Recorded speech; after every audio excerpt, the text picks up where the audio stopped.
నీ మనసు అంటే ఏమిటంటే అది ఆత్మ యొక్క ప్రతిబింబమే. Then what is mind? It is the reflection of the నీ self. బుద్ధి అంటే ఏమిటంటే ఆత్మ ప్రతిబింబమే. Intellect is the reflection of the self. నీ సెన్సెస్ అంటే ఏమిటి? ఆత్మ యొక్క ప్రతిబింబాలే. Also senses are the reflections అన్ని of the కూడా self. దీని అంశాలే.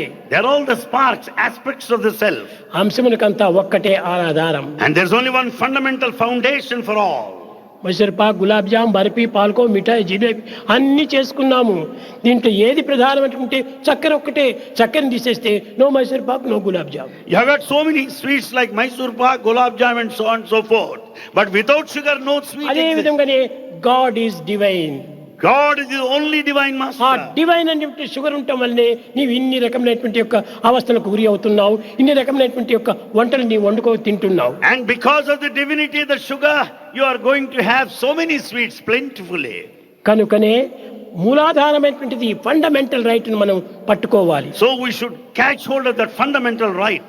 ఈ ఫండమెంటల్ రైట్ అనేటువంటి మానవునికి మనసే. The fundamental right relates to the mind. ఎందుకంటే ఆత్మ యొక్క స్వరూపం ఇది. Because it's the very form of the self.